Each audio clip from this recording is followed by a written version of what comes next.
descomplicar o universo das finanças e dos investimentos. Pode isso, meninas! Com Natália Largue, Nayara Bertão e Ana Leone. Uma parceria Valor Investe e CBN. Se tem uma coisa que ninguém gosta de pensar, mas que ninguém consegue evitar, é a morte. Tem gente que acha mórbido pensar nos custos e processos que isso implica, e tem quem diga: isso não vai ser um problema meu, afinal, já vou estar morto mesmo.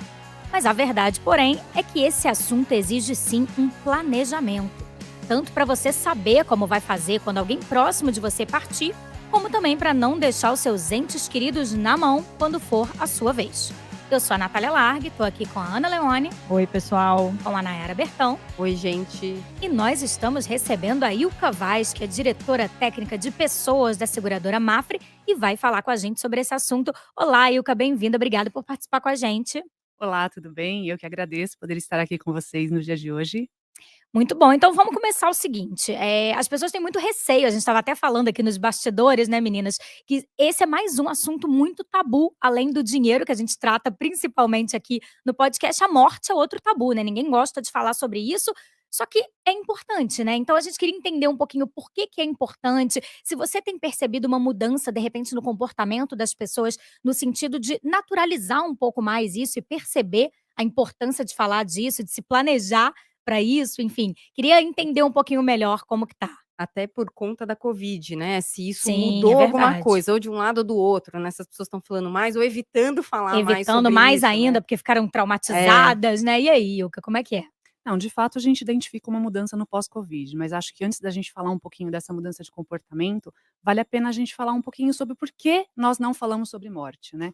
Então, de fato, culturalmente, nós temos uma herança social. Alguns psicólogos, inclusive, dizem que essa herança ela faz com que nós criemos uma certa aversão ao tema morte. Por quê? Porque isso ocasiona sofrimento, né? Então, quando a gente relembra lá no passado, a luta do ser humano sempre foi para sobreviver, né? Para escapar da morte. Quando a gente passa pela Idade Média, a gente tem os enfermos que passam a ser escondidos pela sociedade, justamente para não mostrar a fraqueza, né, o fato de estar de frente com a morte. E hoje, na atualidade, tem pessoas que escondem a própria enfermidade. Então, pessoas que não gostam de falar sobre isso. E é engraçado que quando a gente tenta abordar esse tema e falar sobre morte, então as pessoas falam: sai daqui, não fala sobre isso, bate na madeira, isso traz Uhum. azar. Então, de fato, a gente tem uma discriminação com esse tema.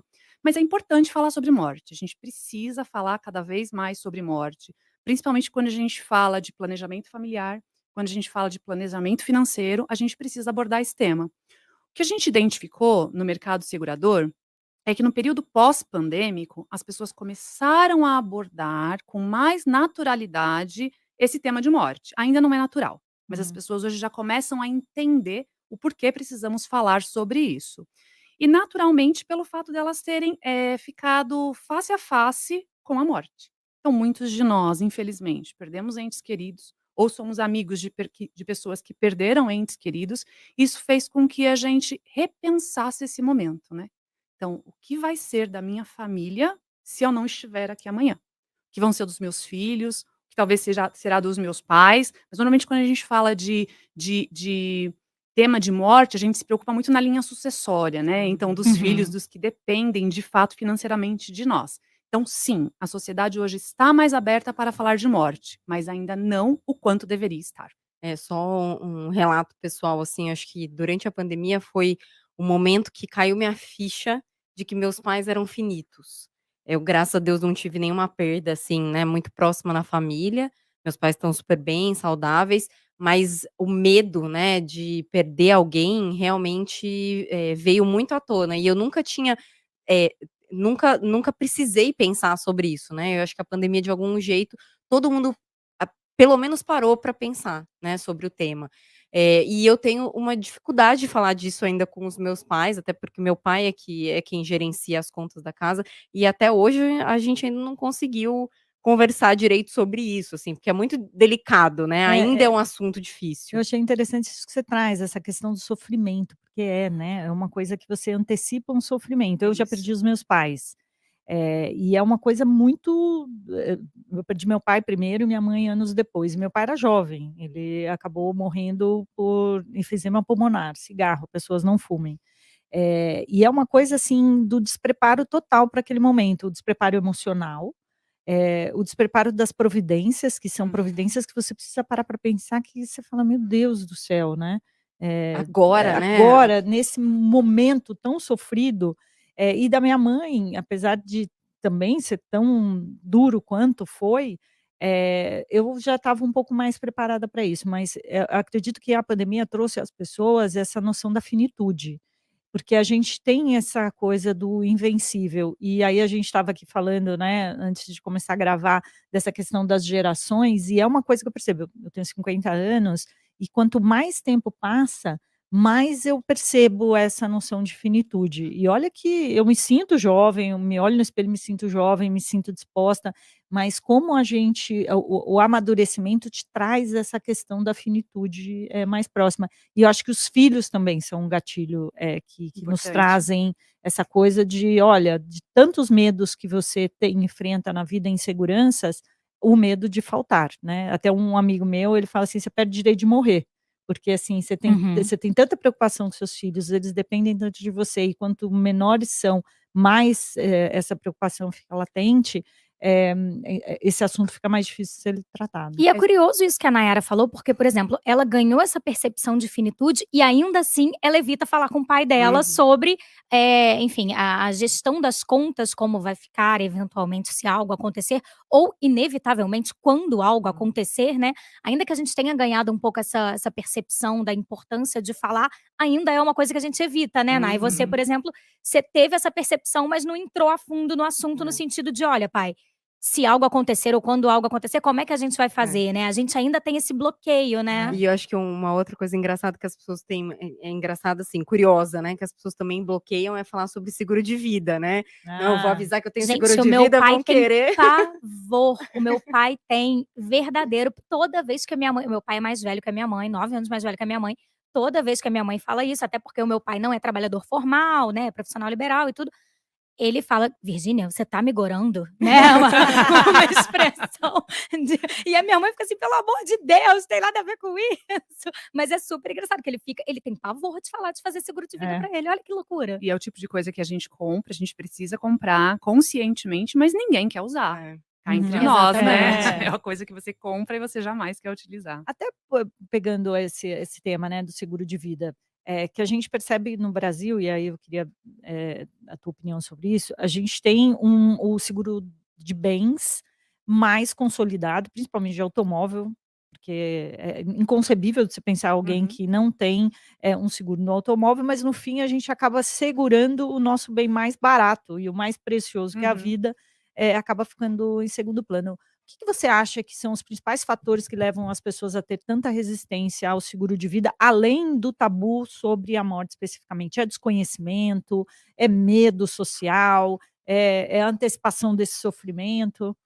Ele está muito ligado à cultura, à cultura de fato, né, então nós não temos, de fato, o brasileiro, ele não tem a cultura de se planejar financeiramente. Então, quando a gente fala de planejamento financeiro, planejamento sucessório, de orientação financeira, de educação financeira, a gente passa pelo seguro de vida, né, é um tema importante. Isso que você citou é muito importante, porque você não protege o seu bem maior, que é a vida. Do Uhum, que adianta, né, você proteger ter um seguro residencial, você ter um seguro de automóvel e você não ter um seguro de vida, se na sua falta e você for o provedor, talvez você não tenha mais o carro, talvez uhum, você não tenha uhum, mais a uhum. residência. Sim. Então você precisa de fato proteger, o bem maior, que é a própria vida, né, a sua própria vida. Uma das missões, né, do mercado segurador é de desburocratizar o seguro de vida. Uhum. Então é de fato de levar ao conhecimento da população o seguro de vida. Porque tem um mito também, né, muitas pessoas dizem assim: "Ah, eu não tenho seguro de vida porque é caro", mas Uhum. seguro de vida não é caro. Então, assim, se nós formos fazer uma simulação no mercado, por exemplo, para uma pessoa de 30 anos de idade, aí eu falo 30 anos de idade porque normalmente é uma idade onde você começa já a formar a sua família e essa necessidade fica mais latente. Então, um capital aí de aproximadamente R$ 100.000 exclusivamente para cobertura de morte, porque isso é um Uhum. ponto importante também. Tem várias A gente fala de coberturas, seguro né? de vida, mas o seguro de vida não é só para ser utilizado no caso de morte. Tem várias coberturas que Uhum. podem ser utilizadas ainda em vida, né? Vários serviços e várias assistências. Mas vamos focar aqui no tema morte, né? Então, uma pessoa de 30 anos com uma cobertura de morte, especificamente, uma cobertura de assistência funeral, que é algo que ele vai precisar quando ocorrer de fato essa situação, o seguro sai por aproximadamente R$ 12 por mês. Então, Olha não é só. caro, ele É. está razoável e ele pode ser adquirido por uma grande parte da população. O que falta de fato é a conscientização. As pessoas elas precisam entender a necessidade do seguro de vida, entender como ele funciona para poder adquiri-lo. Aí deixa eu te fazer uma pergunta, assim, você falou dessa questão da desburocratização, isso é um ponto importante e até onde eu conheço, não é um conhecimento profundo, o mercado segurador avançou bastante nisso. Hoje até a própria era um exemplo pra gente, a própria, estrutura da pólice de seguro apresentada, que o mundo dos investimentos deveria ter a mesma conquista, inclusive porque ali você tem uma síntese do que você precisa saber, as coberturas da sua pólice, e hoje no mundo dos investimentos você não consegue Uhum. chegar, por mais que o mercado crie as lâminas, os prospectos, ainda assim é bastante burocrático. Então o mercado segurador avançou bastante nessa desburocratização. Mas ainda você acredita que há uma percepção de dificuldade quando a pessoa quer usar o seguro? Eh, Ou n para fazer, né, é, ou quando É. usar talvez para fazer. talvez a pessoa ela tenha dificuldade de saber que tipo de O seguro que ela seguro adquiriu. é É. necessário para aquele momento de vida dela, porque isso Uhum. também é importante, né. As suas coberturas e o seu capital segurado, ele varia conforme a sua necessidade. Então uma Uhum. pessoa de 30 anos tem uma necessidade diferente de uma pessoa de 60 anos. E para isso a gente conta com a figura do corretor de seguros. Uhum. Então o que a gente, orienta as pessoas é que elas procurem um intermediário, que elas procurem o corretor de seguros. Por quê? Porque ele é um especialista no tema. Ele está apto para entender qual é a necessidade de cada um. Então, de sentar contigo e olhar qual é o seu patrimônio, qual é o seu patrimônio, como funciona a sua vida, quais são as suas principais despesas, qual é a cobertura que você precisa, por quanto tempo, e aí ele vai poder te dar todas as orientações. E uma outra coisa muito importante também é que você conheça o que você está comprando. Então, que Uhum. você leia a sua proposta de adesão, que você tenha acesso às condições gerais do seguro, que é onde é a documentação que conta exatamente como aquele seguro vai funcionar, o que está coberto, como é que você faz para acionar essa cobertura. Então, é importante que, enquanto cliente, enquanto consumidor, enquanto segurado, você tenha acesso a essa documentação e o mais importante, que você conte para sua família. Então, que essa documentação, A pessoa ela guarda, né? pois é, aí não Deixa adianta. quieto aqui, né. E os produtos eles podem ser customizados, Ilka, de acordo com o perfil daquele cliente? Como você falou, né, por exemplo, a idade muda. Existem outras variáveis que você consegue, de certa forma, adaptar para sua realidade quando você faz um seguro de vida? Claro, tudo isso é levado em consideração, né. Então por isso que é importante você ter a figura do corretor no momento da aquisição de um seguro, porque ele vai levar em consideração a sua situação financeira, o seu planejamento, seus investimentos, os gastos que você tem, e se eu vier a faltar hoje, quanto a minha família vai precisar para manter o mesmo padrão durante um período X de tempo. Então, todas essas informações, elas são importantes para que você consiga customizar. E hoje a gente já tem os produtos mais sofisticados, né. Então eu posso ter, por exemplo, vou te dar um exemplo, eu sei que aqui não é o fórum para a gente falar disso, mas a gente pode ter uma apólice com uma cobertura de morte, com uma cobertura de doenças graves, com uma cobertura de cirurgia, que pode ser utilizada pelo próprio segurado, no momento em que ele passe por uma É. determinada enfermidade. Então você tem Invalidez invalidez é também, é super muito importante. super. Então ele vai te apresentar os leques de todas as coberturas que estão disponíveis no mercado segurador ou naquela seguradora que você escolheu, que isso também é importante, escolher uma seguradora que seja sólida, né. E É porque é um relacionamento de longuíssimo prazo, É. né. aquilo que eu falei, você não quer usar e você não tá comprando para usar hoje, né. É. Então vamos comprar para que alguém ou nós mesmos usemos mais futuramente. Então, assim, é importante que você conheça a idoneidade dessa entidade financeira que está por trás e que você conheça todas as coberturas, para que na hora de usar você não tenha o problema de dizer: "Ah, eu não sabia que eu tinha". É uma pena, mas muitas vezes a gente se depara com algumas famílias que possuem a apólice de seguro e a família não sabia. É, A família é. descobre meses Olha depois que só. tinha essa cobertura, e é um valor que ela precisava naquele momento. Então é importante a gente falar sobre seguro de vida e a gente, inclusive, dizer para nossa família onde é que estão as nossas apólices, como é que a família aciona no momento em que houver uma necessidade. É muito importante a gente falar Não, sobre você morte. sabia que o primeiro contato que eu tive com o custo da morte, eu tinha 19 anos, foi quando eu entrei no mundo corporativo. Hã, por Porque a quê? empresa que, eu entrei, um dos benefícios era auxílio funeral. Eu tinha 19 anos. E aí eu parei e falei assim: "Gente, eu nunca imaginei que isso pudesse ser um benefício". E de fato era um Uhum. benefício tanto para mim, né, cobria caso acontecesse alguma coisa comigo e com o meu pai e com a minha mãe. E no fim é um custo enorme, É gente, bem caro. enorme. Assim, você está tão envolvido ali com a emoção que você não para prestar atenção, nos custos. Então, Uhum. assim, para mim foi a primeira vez, assim, olha, 19 anos, entendi o custo da morte. E um ponto que você trouxe também, acho que eu já falei sobre isso, quando a gente fez seguro de vida, eu e meu marido, logo que o meu primeiro filho, né, meu filho nasceu, ele é o mais velho, e assim, é super desgastante, super complicado, mas isso que a Ulca traz é muito relevante. A gente fez, meu filho tinha 3 meses, né, hoje ele tem 15 anos, muita coisa mudou nesse meio do caminho, e é o tipo do produto, assim como os investimentos, que a gente não pode esquecer simplesmente. A gente tem que olhar, atualizá-lo, a necessidade vai mudando, às vezes você pode precisar de uma cobertura a mais, ou uma cobertura que você tinha não faz mais sentido, né, Uhum. então é um produto vivo e que tem que estar muito alinhado, como você falou, Nath, com os objetivos. Posso Uhum. te complementar? Claro. E aí a gente precisa olhar o seguro de vida não só de forma financeira, mas também o impacto emocional que aquilo Uhum. causa na família. Porque todo mundo que já perdeu alguém sabe a burocracia que é É.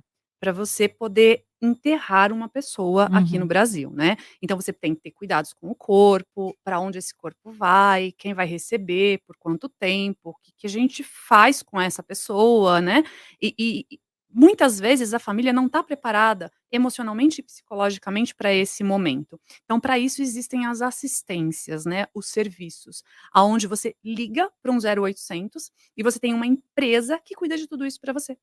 Então, quando você chega justamente para chorar pela sua perda, né, então tá tudo pronto, ele já tá lá prontinho e bonitinho te esperando.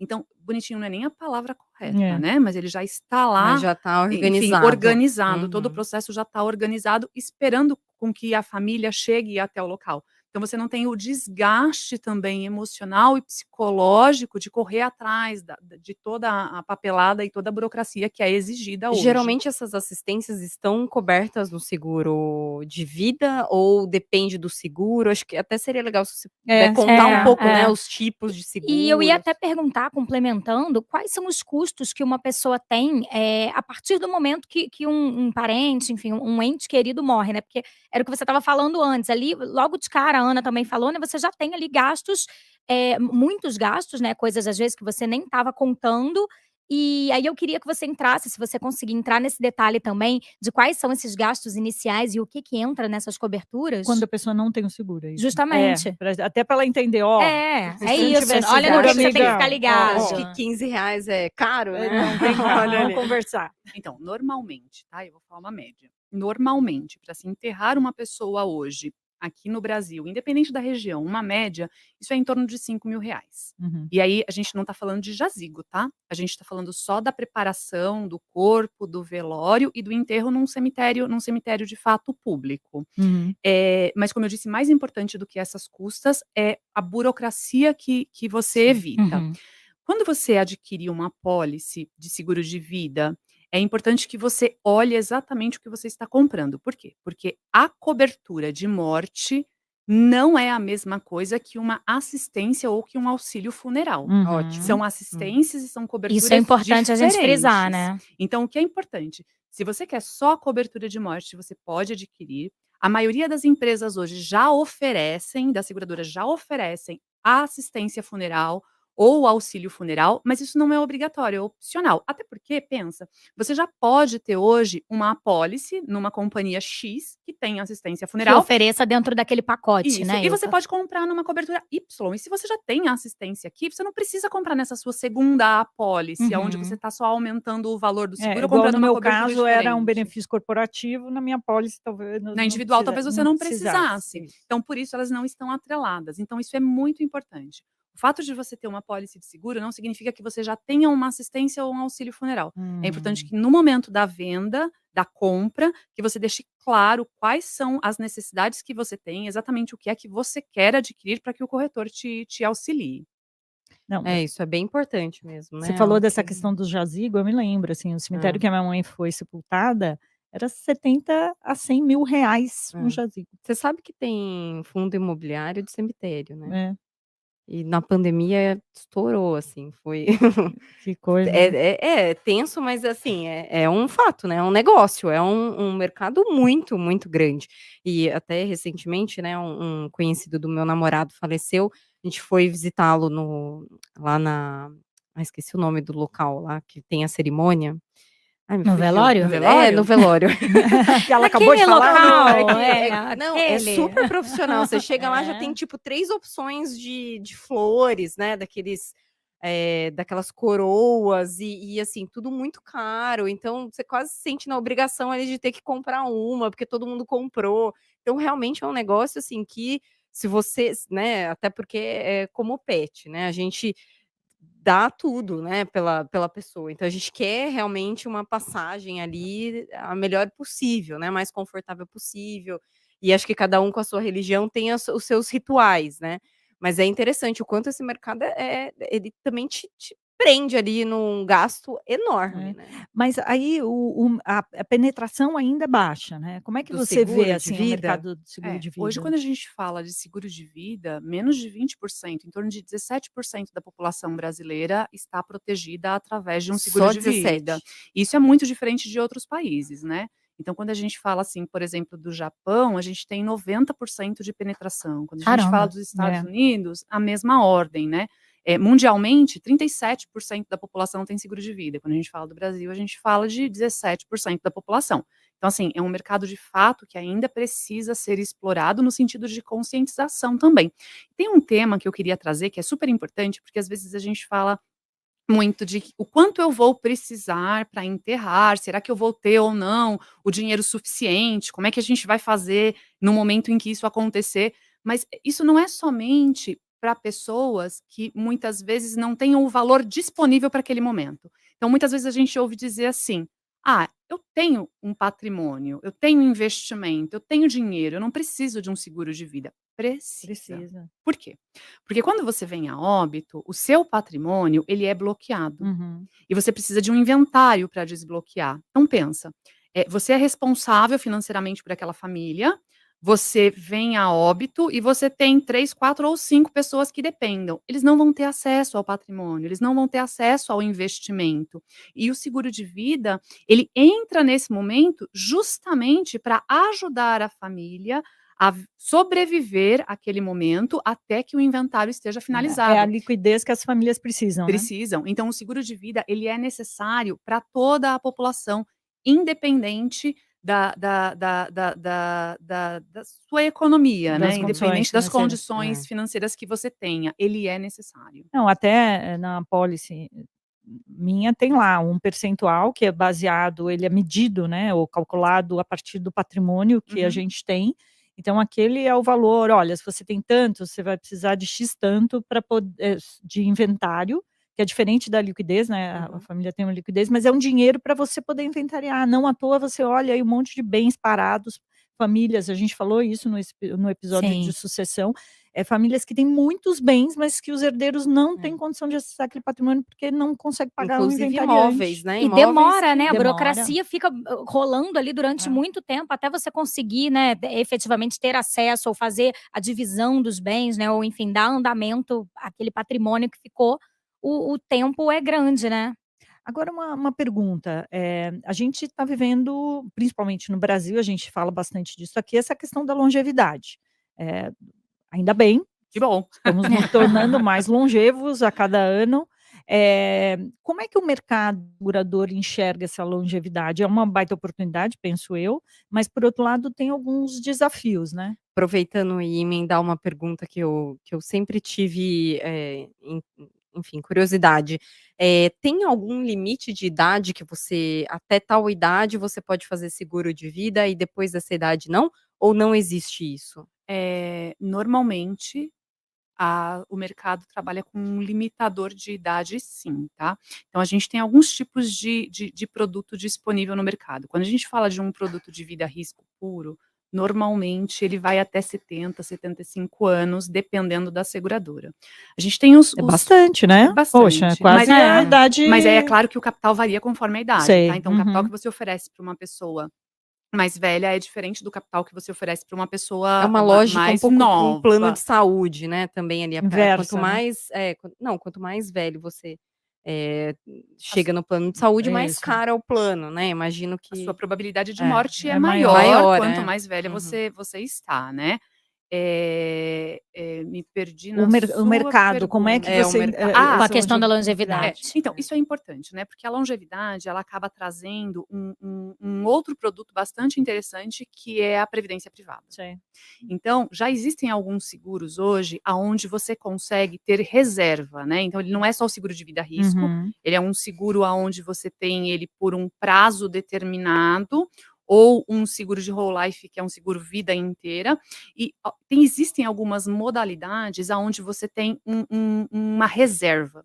Isso também é importante, porque se você, não vier a falecer, porque existe a cobertura de sobrevivência, então você pode retirar aquela reserva e com aquela reserva você pode utilizar depois de uma determinada idade para o que você quiser. Então quando a gente fala de longevidade, a gente acaba sacando um produto diferente da prateleira, que é a previdência privada, que também hoje é algo que não tem muita aderência ao nosso mercado, É, não, mas é que também é baixíssima, né. importante. Porque a partir de um determinado momento, o seguro de vida, por si só, a cobertura de morte, ela deixa de ser tão interessante para pessoas mais velhas, por quê? Porque o objetivo do seguro de vida não é de tornar as pessoas ricas, né, mas é de você Uhum. proteger as pessoas que dependem econômica e financeiramente de você por um Sim. determinado período. Quando a gente está falando de pessoas de 60, 70, 80 anos, eles já não deveriam ter tantos dependentes dependendo deles Uhum. economicamente. Diretamente, né. Diretamente. Então é claro que ele vai precisar de uma assistência funeral, é claro que talvez ele precise de uma outra cobertura de doenças graves, mas ele pode ter uma cobertura de morte com um capital Menor, bem faz menor. sentido. E ele Uhum. pode investir numa previdência privada, que é algo que também vai ajudá-lo durante esse período de longevidade, né. Então são 2 temas que a gente costuma dizer, são 2 produtos que a gente costuma dizer que são muito importantes e são importantes de serem explicados, desburocratizados e vendidos juntos, porque eles se Uhum. complementam. A partir do momento que o seu seguro de vida vai perdendo aderência pela sua própria idade, a previdência privada ela vai ganhando necessidade no seu momento de vida.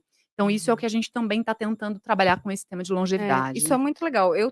Já tenho uns 5 anos. É um seguro de vida resgatável, que a intenção, né, é que ele vença aos 55 anos, e em paralelo eu tenho uma previdência privada, que todo mês também, eu coloco dinheiro, e a ideia é que ela comece a me pagar a partir dos 55 anos. Então eu fico Quase que um complementando o um outro, complemento né, do outro. Nai. A intenção, e eu acho que você pode falar muito melhor do que eu, mas, caso algo aconteça hoje que eu não consiga pagar né, o meu custo de vida, o seguro de vida me ajuda.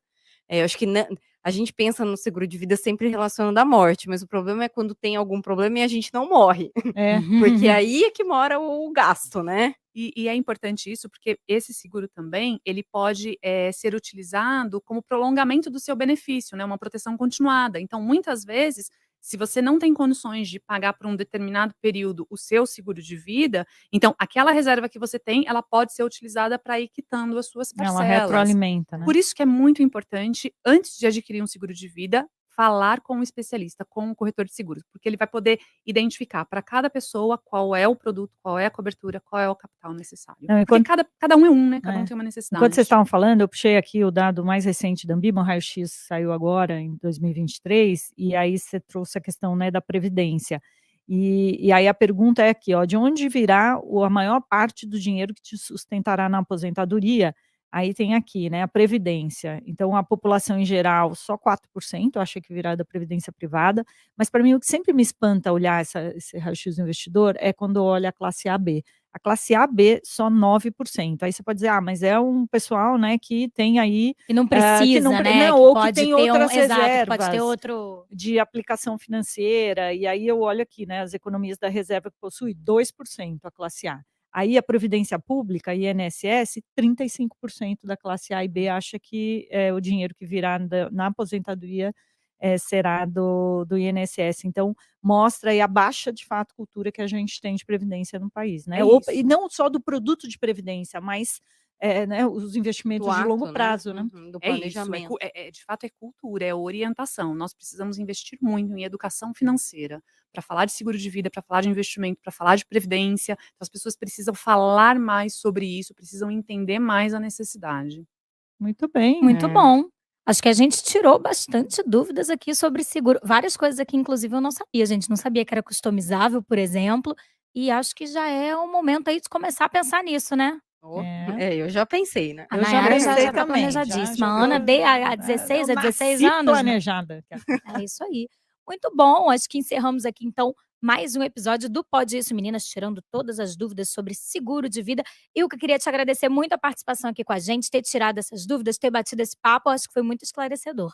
Eu que queria agradecer o convite. Muito obrigada a todas vocês. Até uma próxima, muito bom. Muito bom, aguardamos vocês no próximo episódio. Esse episódio conta com os trabalhos técnicos de Priscila Rubiotti, edição de Rafael Furugem, apoio de Alan Martins no vídeo e produção de Raquel Amarela. Descomplicar o universo das finanças e dos investimentos. Pode Isso, Meninas! Com Natália Largue, Nayara Bertão e Ana Leone. Uma parceria Valor Investe e CBN.